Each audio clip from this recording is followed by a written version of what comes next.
There is a question most people never ask themselves. If no one could ever see this moment, would I still choose to live it? Not photograph it, not describe it, not tell anyone about it later. Simply live it. It sounds like a strange thought experiment, but it reveals something surprisingly important. Because many of us no longer experience life alone, even when we are physically by ourselves. An invisible audience follows us everywhere. Sometimes it's made of friends, sometimes strangers, sometimes people who haven't been part of our lives for years. Sometimes it's nobody specific at all, just the vague feeling of being observed, judged, imagined, documented. And over time, that imagined audience begins quietly changing the way we exist. You start noticing a beautiful cafe and wonder whether it would make a good photo. You hear a profound idea and immediately begin translating it into something you could post. You finish reading a book and instinctively think about how you would explain it to other people. You travel somewhere new and spend part of the experience imagining how the experience appears from the outside. Nothing feels completely private anymore. Even your own thoughts sometimes arrive already prepared for presentation. Modern life has blurred the boundary between experiencing and narrating, between living and documenting, between being and being seen. At first this feels harmless. Sharing experiences is deeply human. Storytelling has always been part of our nature. The problem begins when sharing stops following experience, and experience starts following sharing. When the imagined audience arrives before the moment itself, a quiet shift takes place. Instead of asking what feels meaningful, you begin asking what looks meaningful. Those questions sound similar, but they lead to very different lives. One grows from direct experience, the other grows from perception. And perception has become one of the defining currencies of modern existence. Social media didn't invent performance. Human beings have always adapted themselves socially. We behave differently with family than with colleagues, differently with close friends than with strangers. That's normal. The difference today is scale. For most of history, people lived before relatively small audiences. Now, millions of invisible eyes exist as permanent psychological possibilities. Even when nobody is watching, the possibility that someone could watch changes behavior. The audience becomes internal. You no longer need external observation. You carry the observer inside your own mind. And that's where something precious begins to disappear. Spontaneity. Children rarely perform their joy. They run because running feels exciting. They laugh before wondering how laughter sounds. They become completely absorbed by ordinary moments. Presence comes naturally. Adults often experience something different. A layer of self-awareness settles over experience. Part of the mind participates, another part quietly evaluates. How do I look? How would I describe this? What does this say about me? The observer never fully lives. It's like trying to dance while constantly watching yourself in a mirror. Eventually, the dancing becomes careful, calculated, less alive.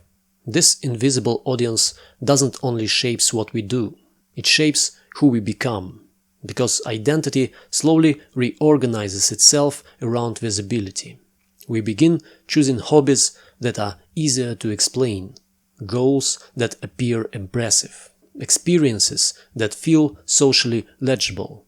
Even personal growth becomes something to display. Reading becomes evidence of intelligence. Travel becomes evidence of freedom. Minimalism becomes evidence of wisdom. Fitness becomes evidence of discipline. Every meaningful part of life risks becoming another signal sent into the world. And signals are very different from experiences. Experiences transform you. Signals just describe you. One happens inwardly, the other points outward. The strange thing is that this constant visibility doesn't necessarily make people feel more connected. In many cases, it creates the opposite. Because being seen is not the same as being known. A photograph shows where you were, not what you felt. A carefully written caption can communicate ideas, but it cannot fully communicate presence. Sometimes the more people know about your life, the less anyone knows you. They see the highlights, the milestones, the polished reflections. Meanwhile, entire emotional landscapes remain invisible. The quiet mornings, the private doubts, the ordinary afternoons that slowly shape who you are.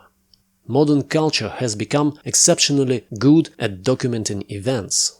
But human life is mostly made of uneventful moments. Those unnoticed hours become our character. Not the dramatic ones, the invisible ones. The problem is that invisible moments rarely receive attention, so people gradually stop valuing them. If nobody sees the walk, did it matter? If nobody hears the conversation, was it meaningful? If nobody knows what you are learning, is it still worth learning? These questions usually remain unconscious, yet they quietly influence behavior. Visibility begins replacing significance. Recognition begins replacing satisfaction. External awareness begins replacing internal certainty. Without noticing, people become dependent on witnesses. Not because they are vain, because the modern environment constantly reinforces the idea that existence becomes more real once it is acknowledged. But think about some of the most meaningful experiences you've ever had. A conversation that changed your life, a moment of forgiveness, watching the sunrise after a difficult season, sitting quietly beside someone you love, walking home late at night while your thoughts finally became clear. Many of these moments carried extraordinary meaning precisely because they belonged only to you. No audience, no documentation, no performance. Just reality unfolding without commentary. There is a kind of intimacy that only privacy can create. Some experiences grow stronger when they remain untouched by public attention, like seeds developing underground, not hidden because they are ashamed, hidden because they are becoming something. Modern culture often misunderstands privacy. It treats privacy as absence, as though a life not displayed somehow matters less. But privacy is not emptiness. Privacy is protection. It creates space where identity can evolve without immediate evaluation, where opinions remain unfinished, where emotions do not need instant explanation, where mistakes can dissolve naturally instead of becoming permanent records. For most of history, people were allowed to outgrow themselves quietly. Now, many transformations occur under continuous observation. The result is subtle psychological pressure. Pressure to remain consistent, pressure to maintain a recognizable identity, pressure to avoid changing too much. Because audiences become attached to familiar versions of people. Even our own imagined audiences do. But human beings are supposed to change. Some beliefs deserve to disappear. Some ambitions deserve to fade. Some identities deserve to be left behind. Growth is rarely neat. It's experimental, contradictory, sometimes embarrassing. That process becomes much harder when every version of yourself feels publicly archived. Perhaps that's why so many people describe feeling strangely exhausted after spending time online. Not only because of what they consumed, because they spent hours unconsciously maintaining an identity, choosing what to reveal, what to hide, how to respond, how to appear. Performance consumes energy, even subtle performance. The nervous system never fully relaxes while managing perception. And maybe that's why solitude feels increasingly uncomfortable. Not because people dislike being alone. Because being alone means meeting the version of yourself that exists without witnesses. A version that cannot rely on external reflection. A version that asks uncomfortable questions.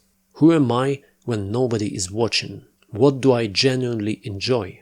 What kind of life feels meaningful from the inside? These questions cannot be answered through public opinion. They require silence. And silence has become surprisingly rare. Not just physical silence, psychological silence. Moments when no invisible audience is sitting inside your thoughts.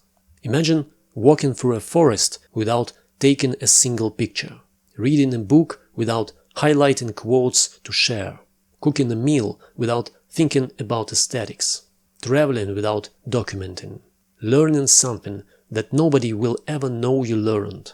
How would those experiences feel? At first, perhaps strangely incomplete, then perhaps surprisingly alive, because attention would finally return to the experience itself, not its future representation. This isn't an argument against sharing your life. Human beings need stories. We need memories. We need connection. The question is different. Who owns your experiences first? You or the audience? If every meaningful moment immediately becomes public material, something subtle gets interrupted. The experience never fully settles inside you before it begins traveling outward. It becomes communication before it becomes memory. Maybe this explains why some people reach extraordinary achievements yet still feel strangely disconnected from them.